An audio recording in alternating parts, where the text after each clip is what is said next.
સાબરકાંઠાના હિંમતનગર શાકભાજીની સારી આવક થઈ છે। ટ્રાન્સપોર્ટ હડતાલને કારણે સાબરકાંઠા જિલ્લામાંથી શાકભાજી અન્ય જિલ્લા અને રાજ્યોમાં જતી હોય છે। ટ્રકોના પૈડાઓ થંભી જતા શાકભાજીનો ભરાવો માર્કેટ યાર્ડમાં થયો છે, જેને લઈને ખેડૂતોથી લઈને વેપારીઓને પણ ભારે નુકસાન થઈ રહ્યું છે। ભાવ પણ ગગડી રહ્યા છે।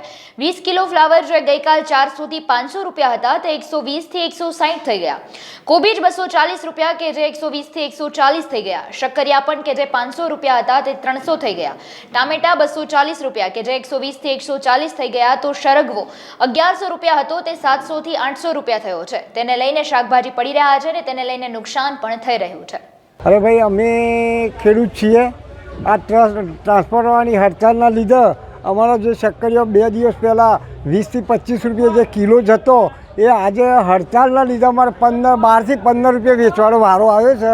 એટલે આમાં ખેડૂતોને જો દરરોજ લાવીને વેચી અને કમાવાવાળા છીએ એટલે અત્યારે બહુ આર્થિક નુકસાન અમારા જાય છે। એટલે આનો યોગ્ય પગલો ભરો એવી સરકારની વિનંતી છે।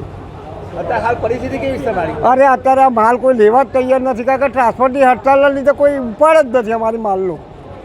અંદાજે કેટલા માલ તમે લઈને આવ્યા છો હાલ? અને હવે દરરોજ 100 મણ જેવો શક્કરિયાનું નવી ખેતી કરી હતી અને નવી લઈને આવ્યા છે એટલે 100 મણ લાવીએ છીએ। એટલે અત્યારે માલ જ અહીંયા પડી ગયો છે। લાવવા લેવાનો કોઈ ખર્ચ જ નથી કરતો, કારણ કે ટ્રાન્સપોર્ટ અમારા ઘરનું સાધન રિક્ષા લઈને આવીએ તો 500-700 રૂપિયા ભાડું થાય છે। આજે ગઈકાલ કરતાં આજે પુષ્કળ માત્રામાં શાકભાજીની આવક જોવા મળી છે અને આજે ગઈકાલે 100% ભાવ હતા એની જગ્યાએ આજે 50% ભાવ થઈ ગયા છે।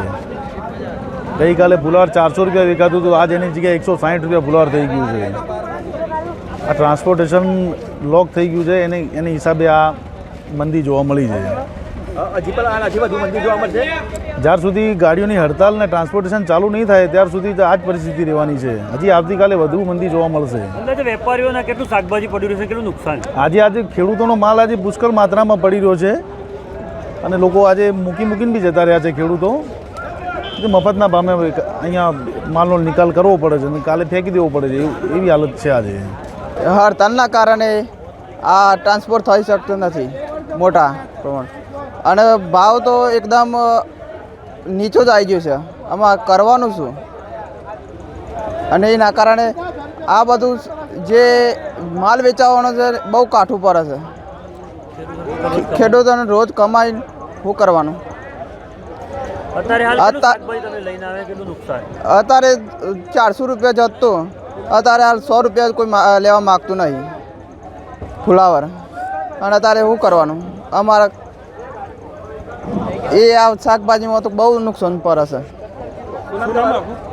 મકવાના કિશન।